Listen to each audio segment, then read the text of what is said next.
چونکہ مدرسوں کے طلباء سے متعلق ہے اور مدرسے کے بچوں نے جو پورے سال محنت کی ہے اور ان کے اساتذہ نے جو محنت کی ہے، ان کے متعلق میں 3 باتیں کروں گا۔ پہلی بات تو جو ہمارے طلباء عزیز ہیں، ہمارے بچے اور بچیاں ہیں، ان سے پہلی بات میری ہوگی۔ دوسری بات جو ہمارے اساتذہ کرام ہیں ان سے میں کہوں گا، اور تیسری بات آپ حضرات سے، اس کے بعد ختم۔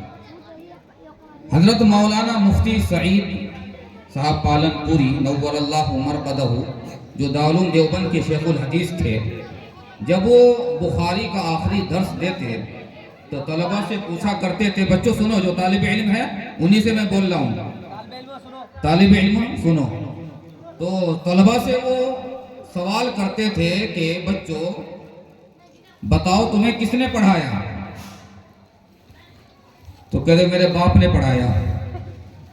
کیا بولتے تھے؟ تو میرے باپ نے پڑھایا، میرے ابا نے پڑھایا۔ کہا کہ تیرے ابا نے دکان پہ پڑھایا یا مدرسے میں آ کے پڑھایا؟ اگر تیرے ابا تجھے پڑھاتے تو مدرسے میں آ کے پڑھاتے ہیں، تیرے ابا تو دکان پر بیٹھے ہیں۔ تو پھر بچے جو ہے خاموش ہو جاتے، پھر پوچھتے بتاؤ کس نے پڑھایا؟ کہا کہ استاذ نے پڑھایا۔ کہا استاذ نے پڑھایا۔ پھر حضرت بولتے ہیں نہیں، استاذ نے بھی نہیں پڑھایا، استاذ کو تو تنخواہ ملتی ہے، اس کو تنخواہ ملتی ہے، وہ آگے ڈیوٹی کرتا ہے، ڈیوٹی کے نتیجے میں وہ اپنا وقت دیتا ہے، وقت کے نتیجے میں آپ کو پڑھاتا ہے تو آپ پڑھتے ہیں۔ استاذ نے تو نہیں پڑھایا، استاذ کو تو تنخواہ ملتی ہے۔ کہا کہ جو ہے پھر کس نے پڑھایا؟ کہا کہ مدرسے نے پڑھایا۔ کہا کہ نہیں، مدرسے میں نے بھی نہیں پڑھایا، اس مدرسے نے بھی نہیں پڑھایا، مدرسہ تو اینٹ پتھر کا ہے، مدرسہ تو اینٹ پتھر کا ہے، مدرسہ کیسے پڑھا سکتا ہے؟ کہا کہ محتمم صاحب نے پڑھایا۔ بچے کیا کہا کہ محتمم صاحب نے پڑھایا۔ کہا کہ محتمم صاحب بھی نہیں پڑھا سکتے آپ کو۔ کیوں نہیں پڑھا سکتے؟ محتمم صاحب عوام سے چندہ لے کر آتے ہیں اور چندہ لے کر مطبخ چلاتے ہیں، استاذ کو تنخواہ دیتے ہیں، تو ان کو کہاں فرصت ہو پڑھاوے بچوں کو؟ تو بھائی کس نے پڑھایا؟ اب لاسٹ میں کون بچا؟ عوام۔ کس نے؟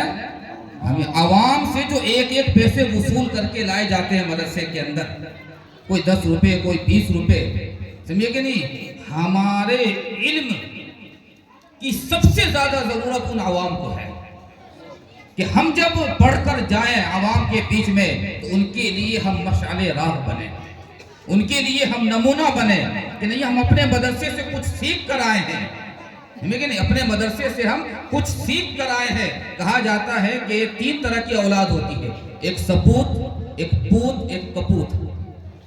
سپوت اس کو کہا جاتا ہے جو باپ کا نام روشن کرے۔ بچوں سنو، سپوت اس کو کہا جاتا ہے جو باپ کا نام روشن کرے، اور پوت اس کو کہا جاتا ہے جو باپ کا نام نہ روشن کرے نہ ڈوبائے باپ کو، اس کو پوت کہا جاتا ہے۔ اور کپوت اس کو کہا جاتا ہے جو باپ کے نام کو بدنام کر دے۔ تو میرے بچوں، آپ کو یہاں سے کیا بن کر جانا ہے؟